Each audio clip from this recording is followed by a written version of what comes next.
Tayyip Erdogan और Benjamin Netanyahu ये दुनिया के दो कामयाब तरीन सियासतदान हैं जो आज 20 से 25 साल से अपने मुल्क के सियासत के उफूक पे छाए हुए हैं। दोनों के कोई उसूल नहीं, कामयाब सियासतदान। F-35 जेट जो दुनिया का जदीद तरीन प्लेन है, टर्की उस प्रोजेक्ट का हिस्सा था, लेकिन एर्दोगान अपनी सियासत को चमकाने के लिए इसको गंवा दिया।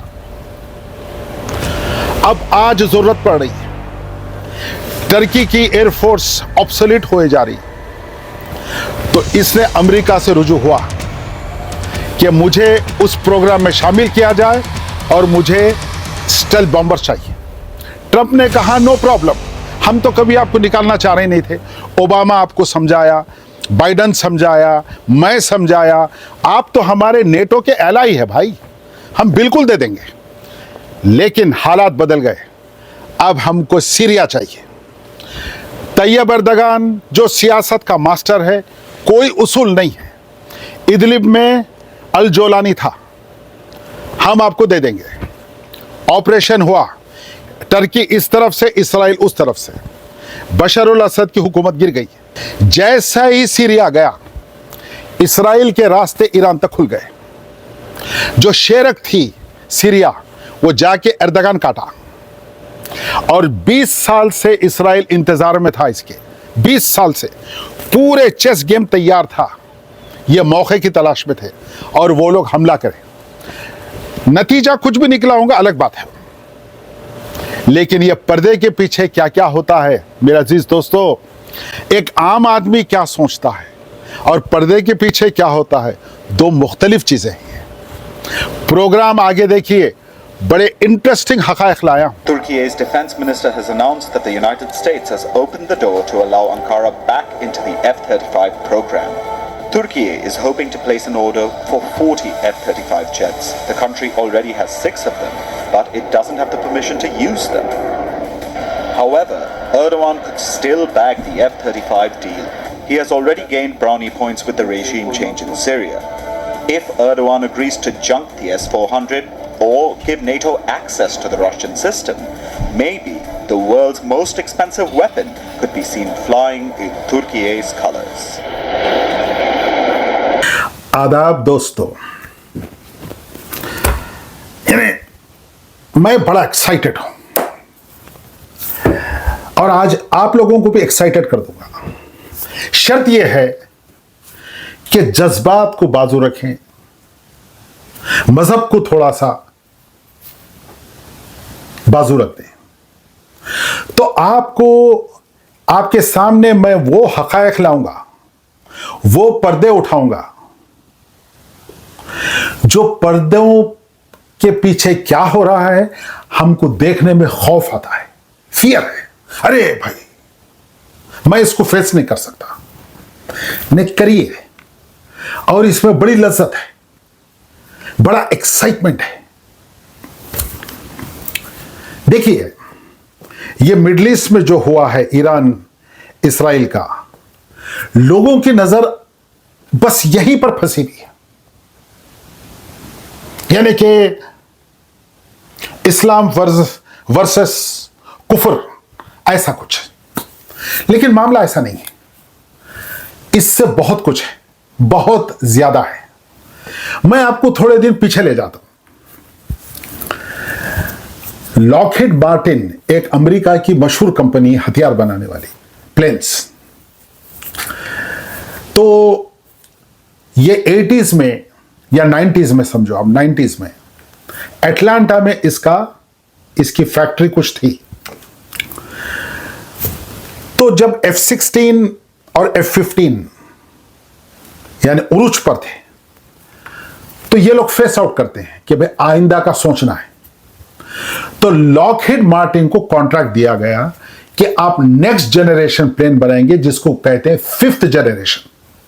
ये F-16 जो है 4th जनरेशन है, ये रफाइल 4.5। तो आप इसको समझिए, ये जनरेशन है।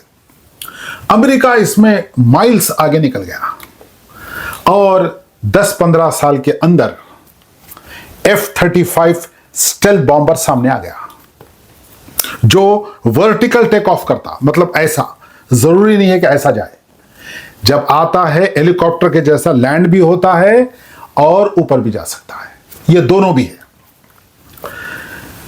अब बिलियंस का कॉन्ट्रैक्ट लॉकहीड मार्टिन को मिला, बिलियंस। उसमें था एक टर्की। अब आप देखिए खेल कहां से हो रहा है।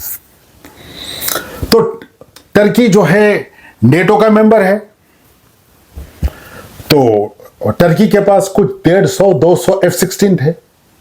पाकिस्तान को तो मुश्किल से वो लोग 30-35 दिए थे, लेकिन Turkey is a special player, NATO का मेंबर है, फ्रंटलाइन स्टेट है रशिया के खिलाफ।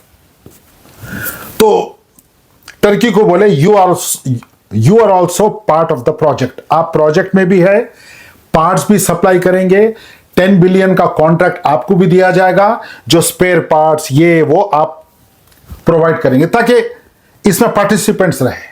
2-4 कंट्रीज थे इसमें।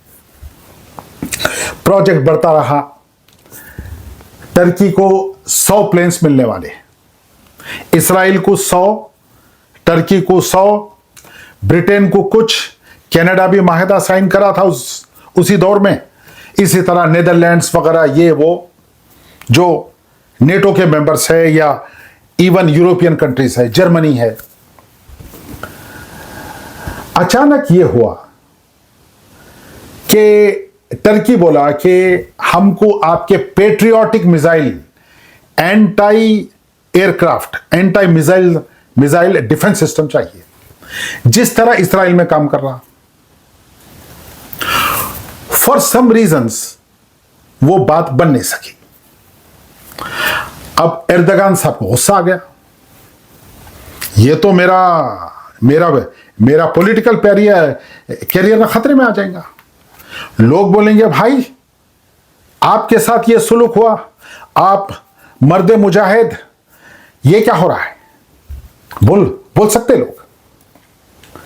तो एर्दोगान क्या करा, अच्छा अब उसको कौमी मुफादात नजर नहीं आ रही, उसको अपना सियासी कैरियर नजर आ रहा। आप देखिए इससे ये इसराइल का ईरान से लिंक क्या है इसका। अब उसको अपना पॉलिटिकल कैरियर इस प्राइमरी, जैसा ट्रंप को है,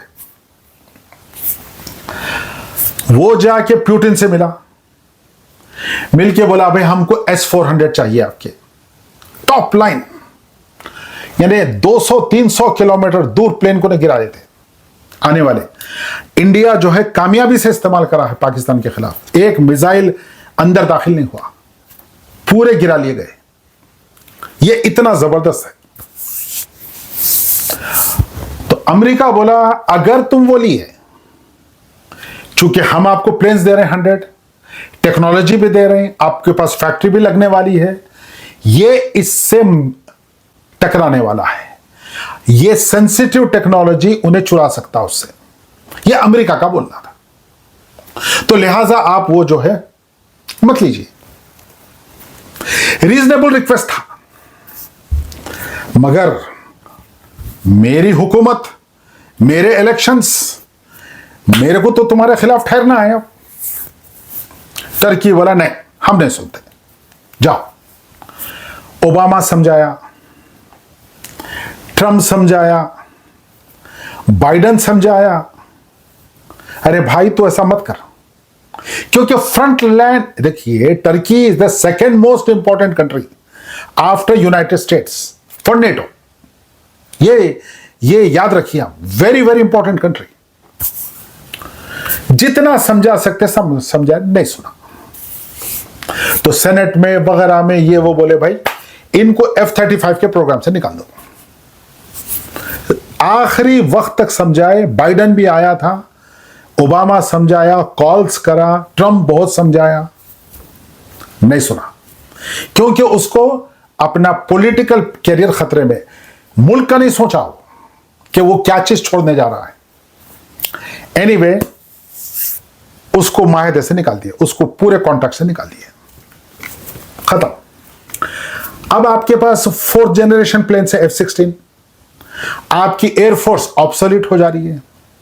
इसराइल को 100 मिल रहे हैं, 40 50 तो मिल चुके हैं।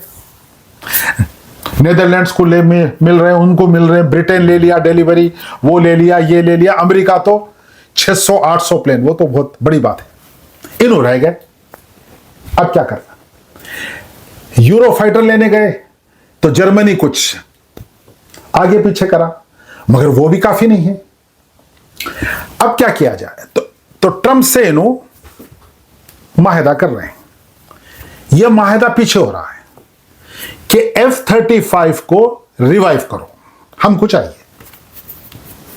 क्योंकि हमारा जो प्लेन बन रहा कान, KAAN, कान, वो खान है, कान है, चंगेज खान का जो भी है, वो प्लेन भी 5th जनरेशन बना रहे हैं।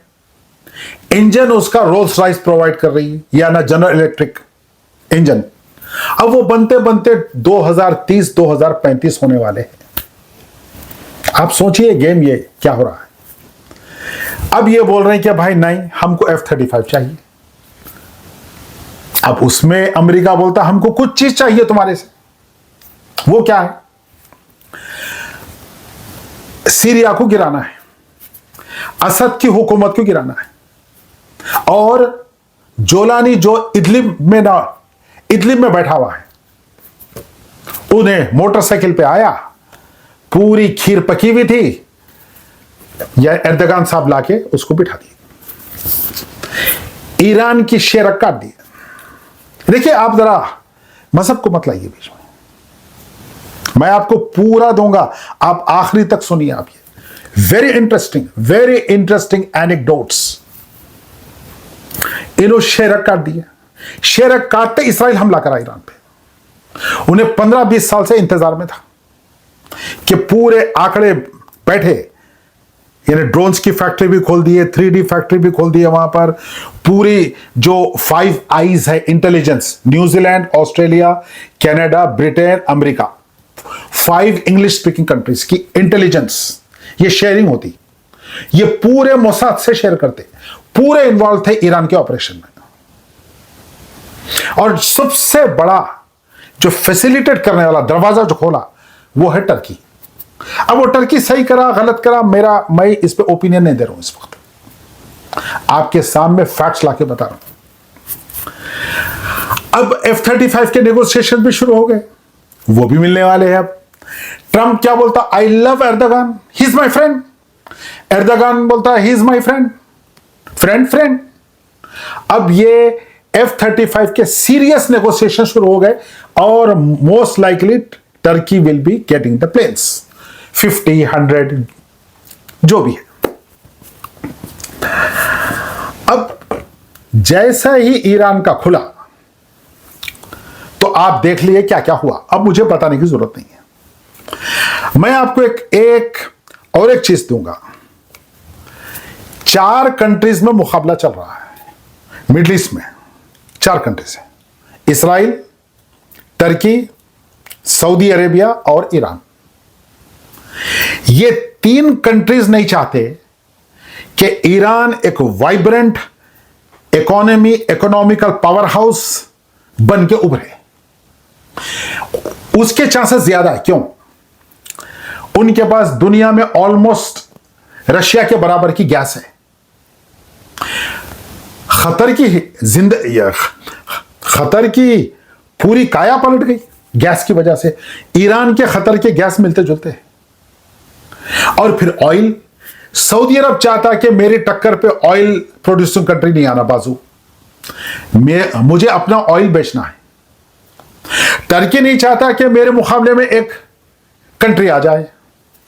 इसराइल तो हरीफ है, वो भी नहीं चाहता। ये क्या चाहते हैं? ये चाहते हैं, आप हैरत करेंगे मैं जो बात बोलने जा रहा हूं, अगर तुम न्यूक्लियर वेपन्स बना लेते हैं, अगर तुम नॉर्थ कोरिया के जैसा रहते हैं, हमको कोई मसला नहीं। आइसोलेटेड बैकवर्ड कंट्री है ना नॉर्थ कोरिया, क्या है? फेल्ड स्टेट है वो। ये है मांजरा। रहा पाकिस्तान इन तीनों के मुकाबले की इकोनॉमी नहीं है। सऊदी अरब की तो ट्रिलियन हो गई, टर्की की भी ऑलमोस्ट उतनी है और ईरान की भी उतनी हुई है। अगर गैस और ऑयल भी मार्केट में आ गए ईरान के, तो सोचिए कहां जाने वाला ईरान। और टैलेंटेड लोग हैं, इंटेलिजेंट लोग हैं, मेहनती लोग हैं और एजुकेटेड लोग हैं। ये है पूरा गेम थ्रोन। अगर आप इस पूरे गेम को समझेंगे तो बहुत आसानी हो जाएगी समझने में। बात खत्म करने से पहले मेरा नेक्स्ट वीडियो आएगा न्यूयॉर्क के इलेक्शंस पे। मैं पूरी बात नहीं कर रहा हूं अभी, आप उसका इंतजार जरूर करिए। और मोस्ट लाइकली जब अमेरिका ईरान के तंसीबात पर हमला करा तो टर्की कंडेम करा? नहीं करा। न्यूक्लियर इंस्टॉलेशंस पे हमला हो रहा है, पूरा ईरान तबाह हो जा सकता, पूरा खित्ता तबाह हो जा सकता। कंडेम करा? नहीं करा, नहीं करा। अच्छा, और एक बात है, मुझे ऐसा लगता, मेरा गुमान गालिब है कि अमेरिका ईरान को यह बोला, देखो भाई मुझे लॉबी बहुत तंग कर रही है, मैं तुम पे कुछ गोले बरसा दूंगा, तुम अपना सामान उठा लो, जो भी करना है कर लो, जगह पे लगा दो, ठिकाने लगा दो, उसके बाद तुम सिंबॉलिक हमला कर लेना। भाई यह जब भी हो सकता है जब सामने वाला ताकतवर हो। अगर लीबिया होता, मार के खत्म कर देते थे, ये बातचीत होती नहीं थी, या करना पड़ता। क्यों? ईरान जो बरसा रहा था मिसाइल्स हाइफा पे, और वो बेशिरा क्या है वो मुकाम, हाई टेक एरिया, फैक्ट्रीज को ना उड़ा के फेंक दिया। हाइफा का पोर्ट, अब तो ये खबर आ रही है वो बेन गुरियन जो ना एयरपोर्ट है वो भी तबाह हो गया। तो तबाही तो चल रही थी। तो ट्रंप बोला भाई रुक जाओ, रुक जाओ, हम नेतन्याहू को ये बोलेंगे कि भाई तुम उनके न्यूक्लियर वेपन्स को तबाह कर दिए। हम भी बोलेंगे भाई तबाह हो गए, तुम बोलो तबाह नहीं हुए, तुम्हारी जीत हमारी जीत, हमारी जीत। तो जो अब इस पूरे गेम में नेतन्याहू का मुंह काला हो गया, यानी कि पूरी बाजी पलट गई, पूरे जियोपॉलिटिकल। भाई वो एक्सपेक्ट ही नहीं कर रहा था, वो एक्सपेक्ट ये कर रहा था जब मैं ईरान का सफाया करूंगा तो अमेरिका आ जाएगा, अमेरिका नहीं आया। ट्रंप ये बोल रहा है ईरान को, नहीं नहीं नहीं नहीं भाई, हम बुश नहीं, मैं बुश नहीं हूं, मेरे को अपना पॉलिटिकल कैरियर देखना, मैं जाके फंसूंगा तो फिर निकलूंगा ही नहीं 10-20 साल तक, ट्रिलियंस ना चले जाएंगे। और मैं एंटी वॉर प्लेटफॉर्म पे आया हूं, मुझे अपना देखना है, मुझे पीस अवार्ड चाहिए, नोबेल लॉरिएट यानी नोबेल प्राइज। ये है पूरा गेम चल रहा है। अब आगे मेरे वीडियो का इंतजार करिए न्यूयॉर्क पे।